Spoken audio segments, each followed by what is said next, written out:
बच्चों के फ्यूचर के लिए चुनिए best educational platform Singhania educational institute को educational English medium CBSE inter college, Sitapur का best and most consistent private CBSE school. CCTV secure campus, GPS enabled transport system, golf coaching, STEM practice, coding, artificial intelligence, robotics and many more. Admission open.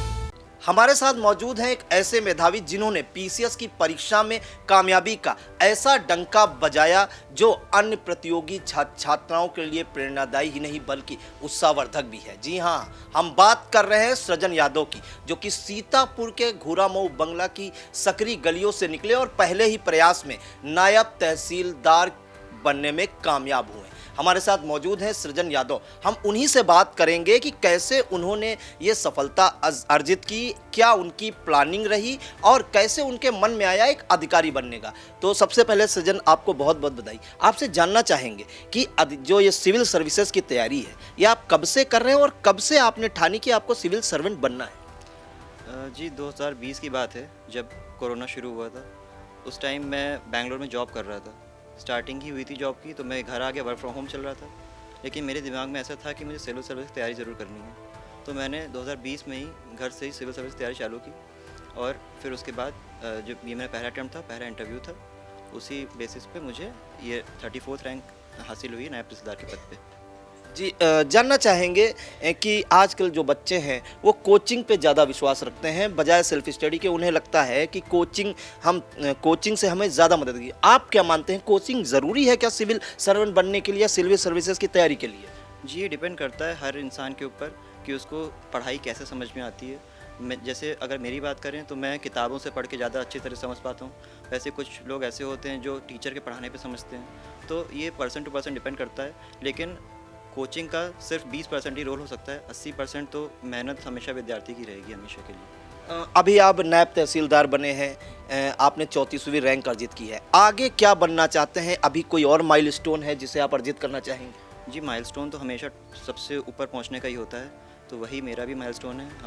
मैं अभी इस तैयारी को जारी रखूँगा आगे बढ़ने के लिए, क्योंकि एडमिनिस्ट्रेशन में अगर जितनी ऊंचे पद पे पहुंचा जा सके, वहाँ पे और अच्छी जिम्मेदारियाँ मिलेंगी मुझे और अच्छी चुनौतियाँ मिलेंगी, जिसके बेसिस पे मैं अपनी पोटेंशियल को और अच्छे से यूज़ कर पाऊँगा। तो मेन अगर लक्ष्य आपका माना जाए तो आईएएस बनने का है?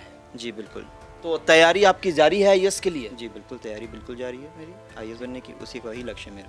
अच्छा, आपने बताया कि बेंगलोर में आप प्राइवेट जॉब कर रहे थे, उसके बाद कोविड में यहाँ आए, तो माना जा सकता है कोविड में आपको एक अवसर दिया कि आप सिविल सर्विसेज में जाएं। तो क्या प्लानिंग रही, किस तरह से आपने तैयारी की, किस सब्जेक्ट पे ज़्यादा जो है ध्यान दिया, किन चीज़ों पे ज़्यादा फोकस किया? क्योंकि जो प्रतियोगी परीक्षार्थी हैं वो सब जानना चाहते हैं, तो किन चीज़ों पे आपने ज़्यादा फोकस किया?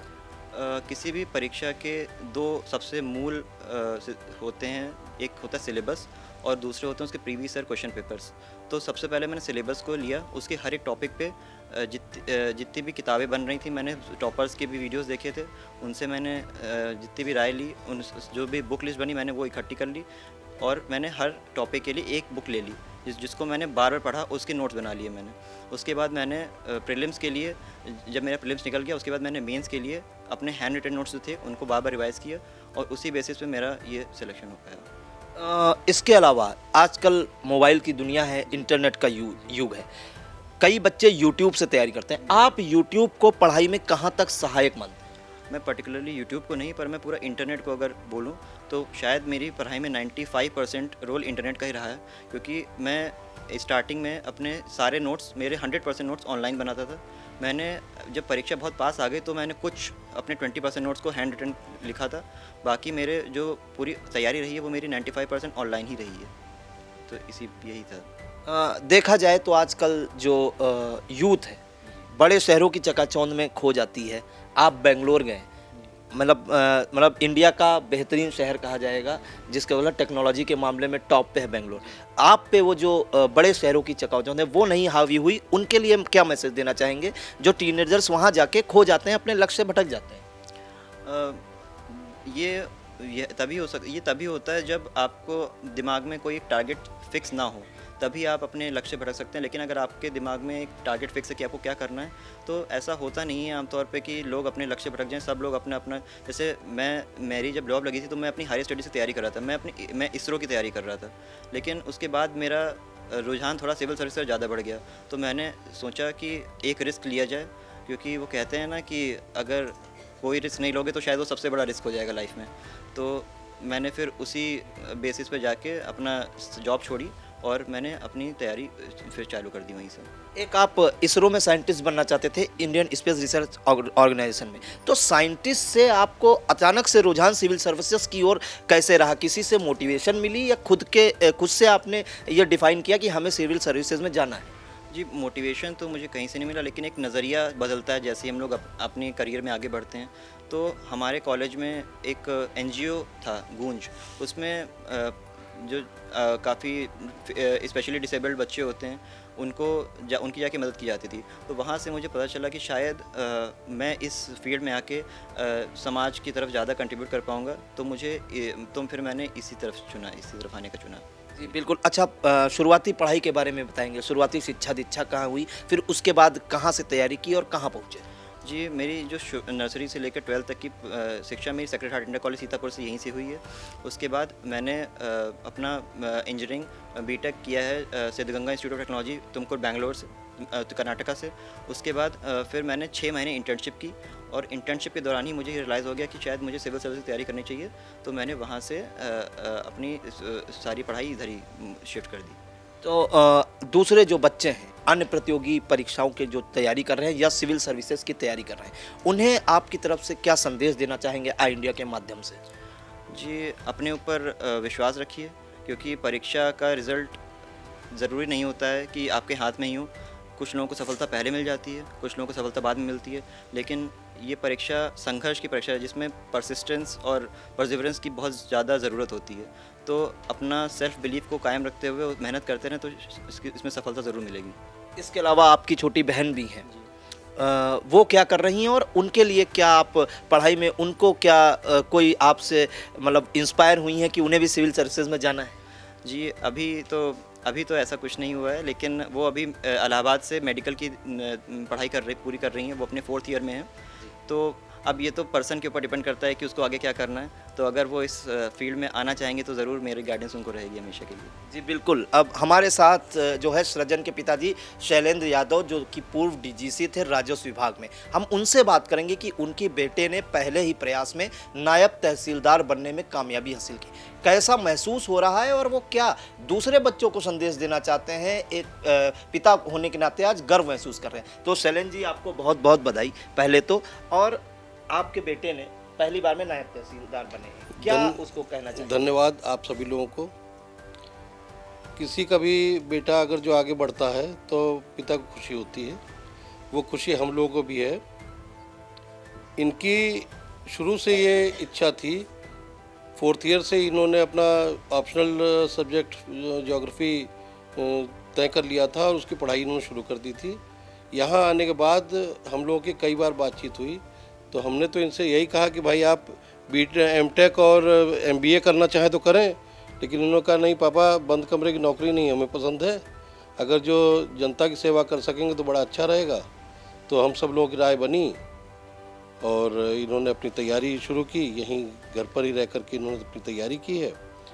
हम तो अभी इस रिज़ल्ट से खुश तो होना ही चाहिए, लेकिन अभी बहुत संतुष्ट नहीं है। अभी हम चाहते हैं कि और आगे बढ़ें, मेहनत करें और आगे बढ़ें। तो चाहते हैं कि बेटा आपका IAS बने और आगे तक जाए। ये तो हर पिता की अभिलाषा होती है, हमारी भी है। जितना आगे बढ़ पाएँ उतना आगे बढ़ें, हम लोग को तो इसे यही खुशी है।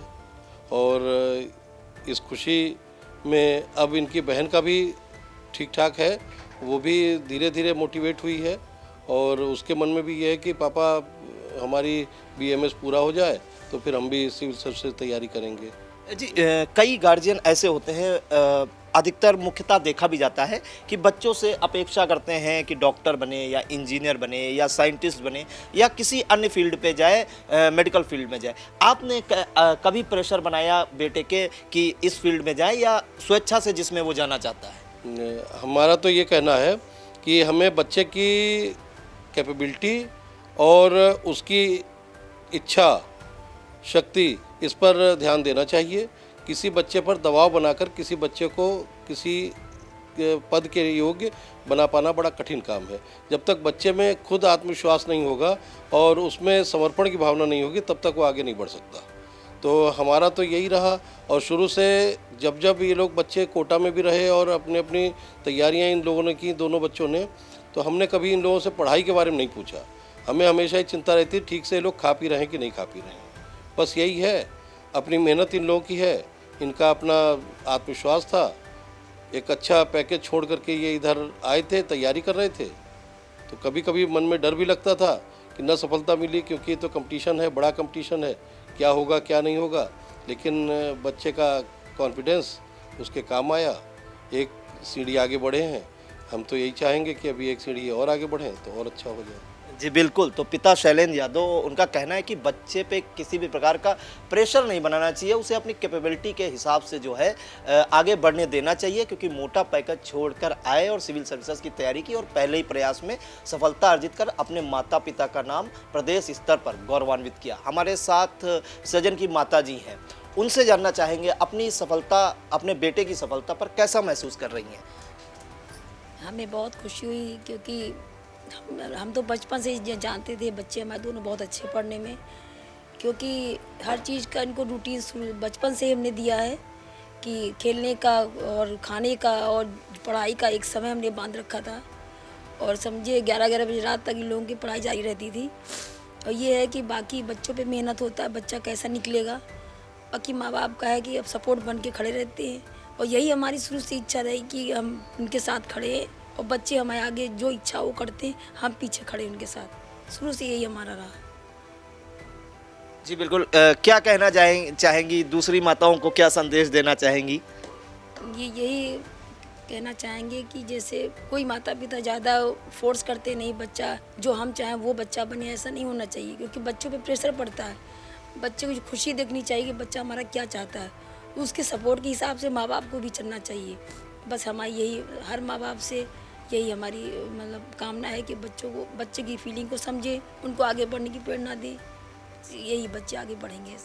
जी बिल्कुल। तो सृजन की माता जी रेखा यादव का कहना है कि जो हर माता पिता की ख्वाहिश होती है कि उसका बच्चा आगे बढ़े, और कहते हैं कि बच्चे की जो कामयाबी होती है उसके पीछे कहीं ना कहीं माता का जो है बहुत बड़ा रोल होता है, जो आज सामने देखने को मिला। बचपन से ही उन्हें अपने बच्चों पर विश्वास था, उन्होंने लगातार मेहनत की, पढ़ाई घर गृहस्थी के साथ उनकी पढ़ाई पर भी ध्यान दिया, और आज जो सृजन यादव हैं घुराबू बंगला की सकरी गलियों से निकले और नायब तहसीलदार के पद पर काबिज हुए हैं। और यहाँ तक कि सृजन से जो आई इंडिया की बात हुई, उन्होंने बताया कि उन्होंने जो है इंजीनियरिंग की नौकरी छोड़कर, मोटे पैकेज को छोड़कर कोविड में यहाँ आए और उनका रुझान सिविल सर्विसेज की ओर गया, और सिविल सर्विसेज में 2020 से तैयारी करते हुए आखिरकार 2022 2 से 2.5 साल में पहले ही प्रयास में नायब तहसीलदार बनने में कामयाबी हासिल की, और दूसरे प्रतियोगी छात्र छात्राओं के लिए एक जो है नज़ीर भी पेश की। और हाँ,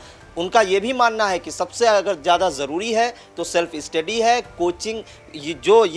जो प्रतियोगी छात्र छात्राएं ये मानते हैं कि कोचिंग के बिना जो है बड़ी परीक्षाएं जो है क्रैक नहीं की जा सकती, वो सरासर गलत है, क्योंकि कोचिंग रोल तो अदा करती हैं, लेकिन जो मुख्य प्रयास है वो आपका सेल्फ स्टडी है, वही आपको प्रतियोगी परीक्षाओं में सफलता दिलाएगा।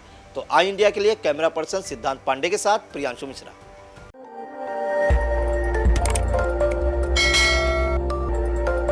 खबर आपकी, नजर हमारी। देखते रहिए आई इंडिया।